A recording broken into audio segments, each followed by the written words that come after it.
Friends, today we are going to take you on a journey to a country which was once known as East Pakistan, but today stands proudly on its own as an independent nation.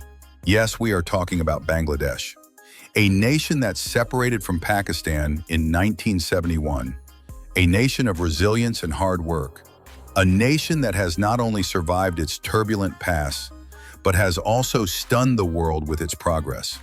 Once among the poorest countries on earth, Bangladesh today is counted among the fastest-growing economies of Asia. The story of Bangladesh is not just about its independence, but also about its rise from devastation to development, from despair to determination, and from poverty to power.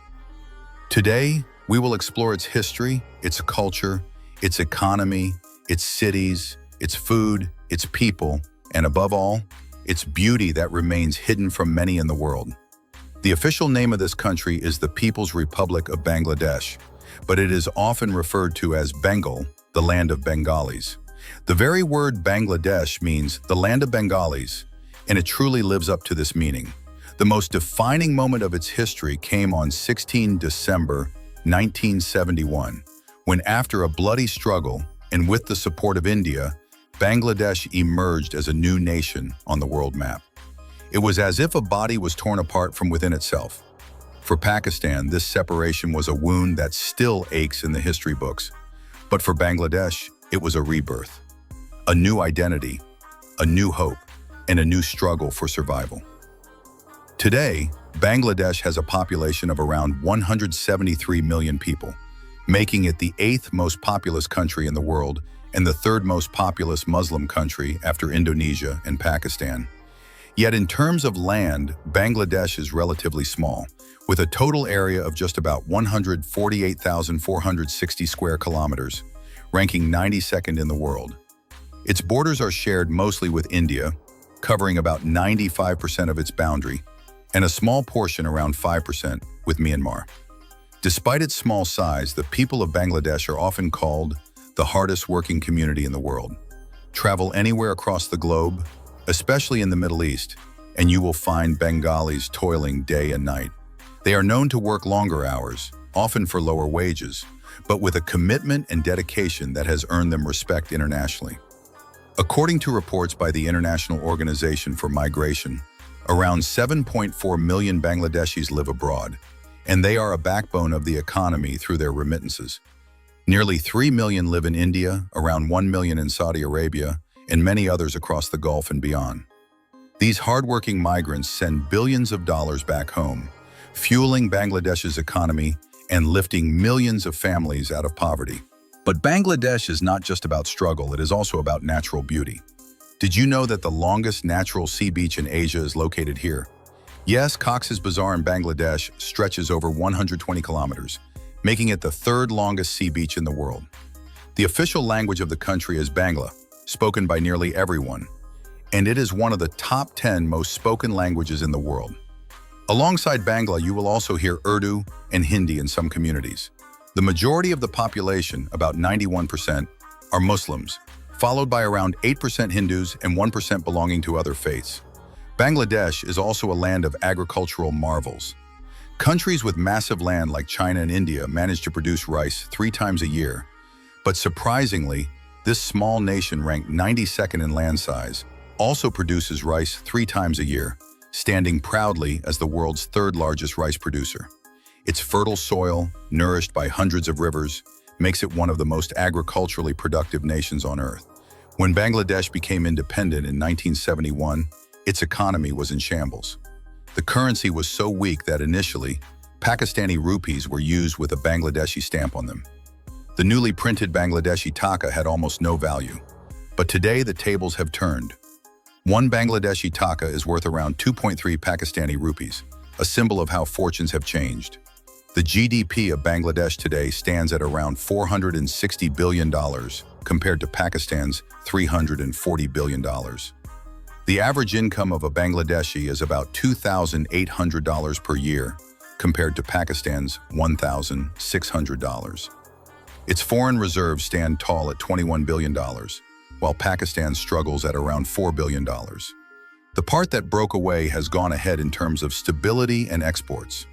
One of the main drivers of Bangladesh's rise is its textile industry. While Pakistan once dominated the textile world, it is Bangladesh that now leads as Asia's second largest and the world's 10th largest garment manufacturer. Since the 1980s, Bangladesh invested heavily in ready-made garments, providing incentives like cheap electricity, tax-free zones, and a supportive environment for investors. Women, who form a large part of the workforce, played a key role in making this industry a success. Meanwhile, Pakistan struggled with political instability, expensive electricity, and weak policies. Many Pakistani textile giants like Gul Ahmed, Nishat Mills, Al-Karam, and others eventually shifted part of their production to Bangladesh, creating thousands of jobs there. Yet Pakistan still has an opportunity today. With new American trade tariffs affecting countries like Bangladesh, Pakistani exports to the U.S. face lower tax rates compared to Bangladeshi goods. If managed properly, Pakistan could revive its textile dominance, but that is a story for another day. Now let's travel into the heart of Bangladesh, its bustling capital, Dhaka. With a population of more than 10 million, Dhaka is one of the most crowded cities in the world. Known as the rickshaw capital, the city has over 400,000 cycle rickshaws, adding to its unique character. Traffic jams are part of daily life, sometimes lasting 6 hours a day. Some areas are clean and modern, like Gulshan, the city's most developed and wealthy neighborhood, home to tall buildings, shopping malls, and embassies. Other parts, however, are packed with pollution, chaos, and poverty. But in this chaos, there is life, there is resilience, and there is an unbreakable spirit. Dhaka is also known as the City of Mosques, with more than 6,000 mosques, some centuries old, dotting its skyline. Important landmarks include Lal Bagh Fort, Ahsan Manzil Museum, and many historical mosques. At night, tourists enjoy the cruise ride from Dhaka to Barisal, often called the Titanic of Bangladesh. Decorated with lights, these cruises offer tickets as low as $4, while luxury cabins cost up to $50. For many, this journey becomes an unforgettable memory. Food in Bangladesh is rich and spicy, much like in Pakistan. Street food dominates Dhaka. Golgappas, lentils, goat curry, and the famous kola borta, made with tamarind, banana, lemon, and spices, are loved by locals. Fish is the national obsession, and millions depend on it for livelihood. Jute, once called the golden fiber, is another major industry, producing ropes, bags, and mats. Moving outside Dhaka, Narayanganj is known as the textile capital, filled with garment factories. Chittagong, the country's second largest city, houses the main seaport through which most exports flow. The country's fertile lands are nourished by rivers that eventually drain into the Bay of Bengal, making Bangladesh's soil among the richest in the world. For tourists, the natural beauty is breathtaking. Kaptai Lake, with its 50 small islands, looks stunning from above and also generates electricity. The floating markets, similar to those in Thailand, are a unique sight. The 60-dome mosque in Bagharhat is a UNESCO World Heritage Site with remarkable architecture. Paharpur, with its ancient Buddhist monastery shaped like a pyramid, tells the story of a pre-Islamic era. Langal Waterfall adds to the charm, while Cox's Bazar and the Sundarbans, the world's largest mangrove forest and home to the Royal Bengal tiger, are among the most visited attractions.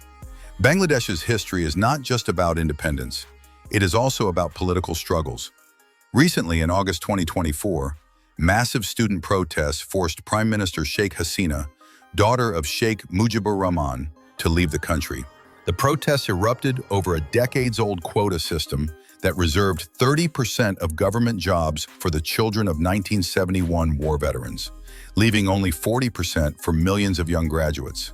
Students argued for merit-based opportunities, and after intense demonstrations, the law was abolished, and Hasina was forced to flee. This marked another turning point in the country's political journey. Despite political turbulence, the people of Bangladesh remain hopeful. When asked about Pakistan, many Bangladeshis still say they love Pakistanis and see them as brothers. Over time, especially after the departure of Hasina, Relations and sentiments have improved. Friends, Bangladesh is a country of contrasts. It has poverty and pollution, yet it also has progress and prosperity. It struggles with overpopulation and infrastructure, yet it has built one of the strongest economies in South Asia. It is a country where the past is filled with blood and sacrifice, but the present is filled with ambition and growth. From the bustling chaos of Dhaka to the serene beauty of Cox's Bazar, from the historic mosques to the modern factories, from the hard-working rickshaw pullers to the ambitious youth, Bangladesh is a land of resilience. This was our journey today through the history, culture, economy, and beauty of Bangladesh. Tell us in the comments how you like this video, and don't forget to subscribe to our channel for more such informative and engaging stories from around the world.